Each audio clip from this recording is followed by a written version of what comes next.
میں فائنل اردو کی کلاس میں آج ہم پھر ایک نئے موضوع کے ساتھ حاضر ہیں۔ گزشتہ لیکچر میں نے جدید نظم پہ گفتگو کی تھی۔ آج نظم کے ہی سلسلے کو آگے بڑھاتے ہوئے آزاد نظم کے موضوع پر مجھے آپ سے گفتگو کرنی ہے۔ آزاد نظم ایک زمانے میں اردو شاعری کے لیے اجنبی اور نامانوس صنف ادب تھی، مگر اب اردو کی شعری روایت کا ایک اہم جز بن چکی ہے۔ اردو میں یہ صنف مغرب کے اثر سے آئی ہے اور ان شعراء کے اثر سے آئی ہے جو مغربی فکر و فن سے بخوبی واقف اور متاثر رہے ہیں۔ مغرب میں آزاد نظم کی روایت یوں تو بہت پرانی ہے، مگر اس نے پہلی جنگ عظیم سے ذرا قبل ایک تحریک کی شکل اختیار کی۔ غالباً 1913 میں انگلستان اور امریکہ کے بعض اہم شاعروں نے نظم میں انقلابی تبدیلیوں کے لیے ایک مشترکہ اعلان کیا کہ شاعری میں عام زبان کا استعمال ضروری ہے۔ الفاظ کو خامخواہ سجا کر پیش کرنے سے شاعری نہیں پیدا ہوتی۔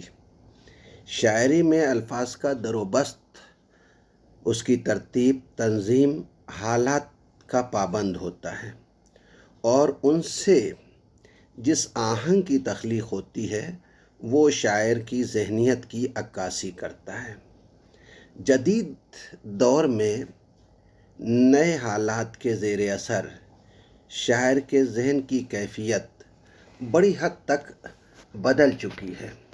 احساس و شعور کی نئی صورتوں کے لیے شاعری میں نیا آہنگ ہونا چاہیے اور یہ نیا آہنگ آزاد نظم ہی پیدا کر سکتی ہے، کیونکہ اس نظم میں پابندیاں کم ہیں اور نیا ذہن، نئی نسل کا نوجوان بڑی حد تک آزاد ہو کر محسوس کرنا اور سوچنا چاہتا ہے۔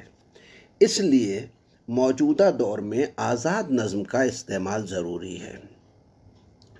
یہ خیالات یورپ اور امریکہ سے نکل کر پوری دنیا میں پھیلے اور ان کے اثر سے شاعری میں تبدیلی رونما ہونے لگی۔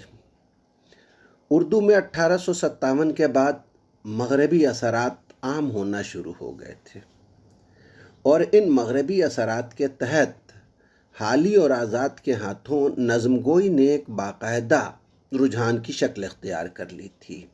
میں نے گزشتہ لیکچر میں جدید نظم کے حوالے سے باقاعدہ تفصیل سے اس موضوع پر گفتگو کی تھی۔ اس رجحان کو اقبال، چک بست، اکبر وغیرہ نے نئے آفاق سے روشناس کرانے کا عمل انجام دینا شروع کر دیا تھا۔ اسی زمانے میں عبدالحلیم شرر، اسماعیل میرٹھی اور نظم طباطبائی وغیرہ نے جدید نظم یا نظم کی دنیا میں ایک نیا تجربہ کیا، جسے انہوں نے معرہ نظم کا نام دیا تھا۔ ہم آزاد نظم بھی کہہ سکتے ہیں، جو حالات ناسازگار ہونے کی بنا پر کامیاب نہ ہو سکا، لیکن جب 1930 کے آس پاس حالات اور بدلے اور اردو میں کچھ ایسے شاعر پیدا ہوئے جن پر مغربی شاعری کے اثرات بہت گہرے تھے، تو انہوں نے ایک نئے شعور، ایک نئے احساس و فکر کے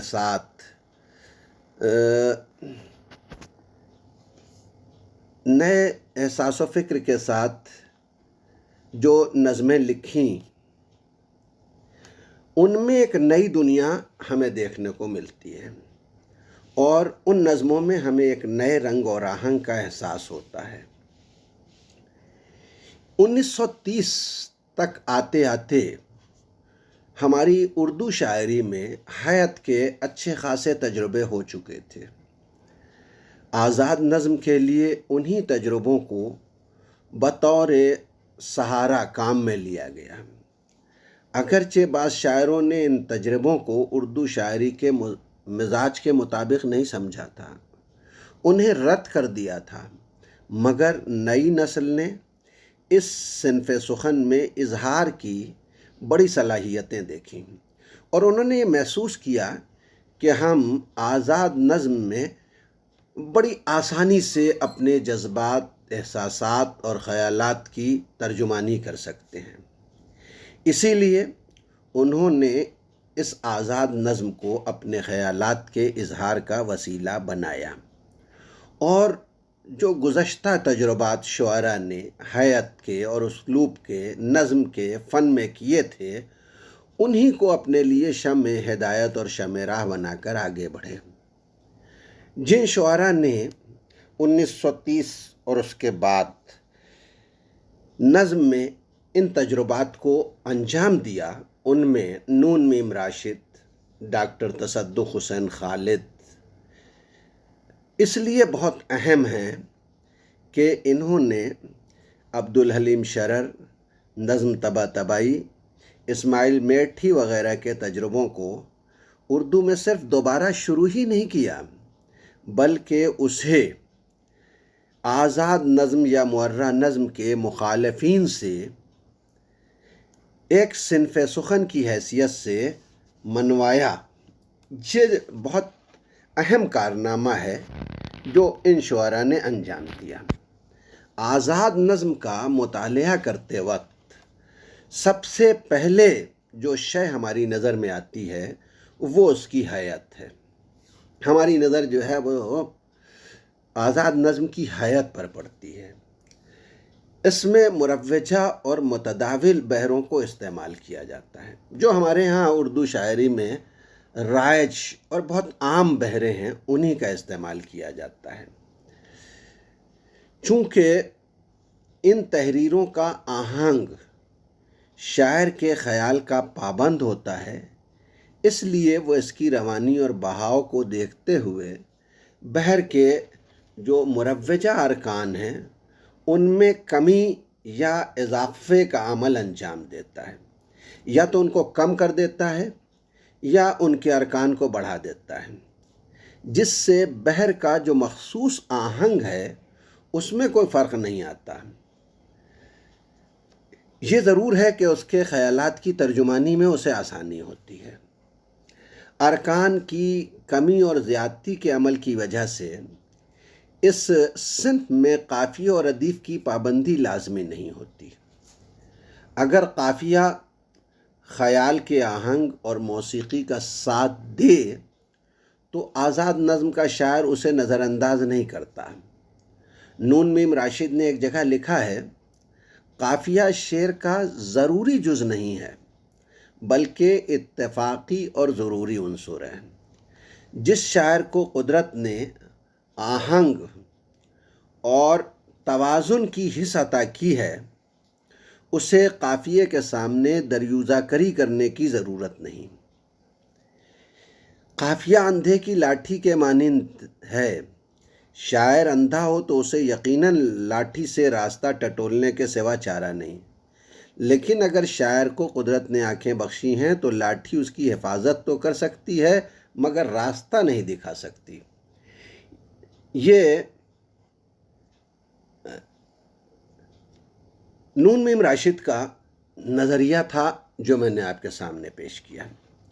اس نظریے کی روشنی میں ہم یہ کہہ سکتے ہیں کہ آزاد نظم کا شاعر قافیوں کے شعوری التزام کو پسند نہیں کرتا، مگر فطری طور پر اگر نظم میں، آزاد نظم میں قافیہ آ جائے تو اسے روکتا یا اس سے انحراف کرتا یا اس کو نظر انداز بھی نہیں کرتا ہے بلکہ اسے استعمال کرتا ہے۔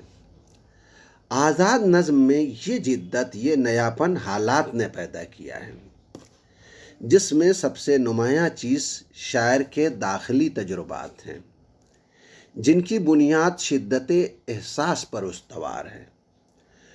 اس صنف سخن میں شاعر کے شعور اور لاشعور کی جھلکیاں زیادہ دکھائی دیتی ہیں، اسی لیے زیادہ تر آزاد نظموں میں پیرایہ اظہار علامتوں اور اشاروں کا تابع ہوتا ہے۔ اس صفت کی بنا پر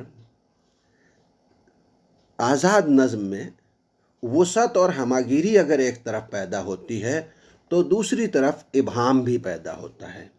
جہاں علامتیں اپنے تلازمات کے ساتھ استعمال نہیں ہوتی وہاں نظموں میں ابہام پیدا ہو جاتا ہے، اور جہاں علامتیں اپنے تلازمات اور انسلاکات کے ساتھ استعمال ہو جاتی ہیں وہاں نظم میں وسعت اور ہماگیری کا پہلو پیدا ہوتا ہے۔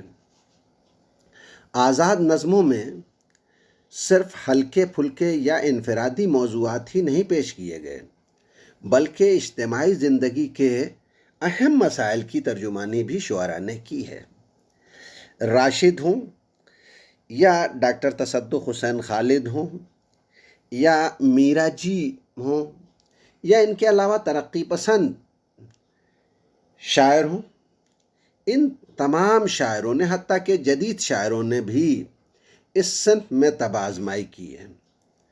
فیض، علی سردار جعفری، علی جواد زیدی، ضیاء جالندھری،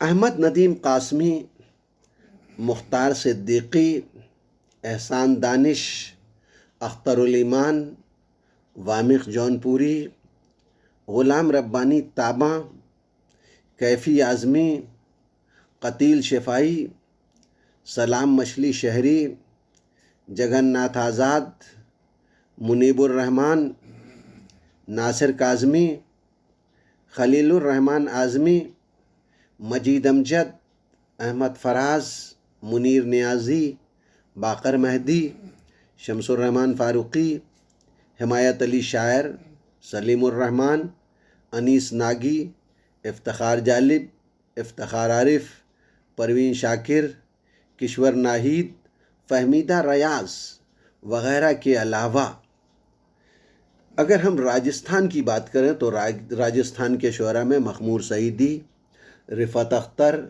احتشام اختر، ڈاکٹر ارشد عبدالحمید وغیرہ نے آزاد نظم کی صنف میں نہ صرف یہ کہ طب آزمائی کی ہے بلکہ اپنی ایک شناخت قائم کی ہے، اور یہ وہ نام ہیں جو آزاد نظم کی دنیا میں کسی تعارف کے محتاج نہیں ہیں۔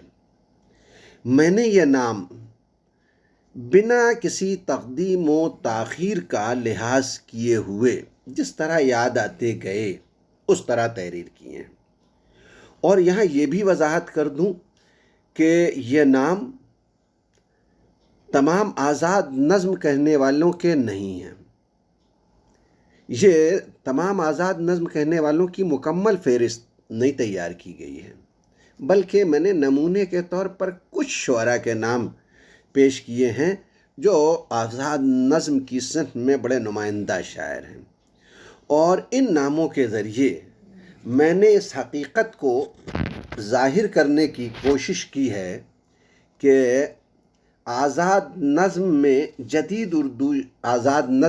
جدید اردو شاعری کی تاریخ میں اپنی جگہ بنا لی ہے اور ایک مقام پیدا کر لیا ہے۔ اس نے جدید شاعری میں موجود تمام رجحانات کو اپنے دامن میں سمویا ہے اور نئی زندگی کے پیچیدہ ماحول کی ترجمانی کی ہے۔ شکریہ۔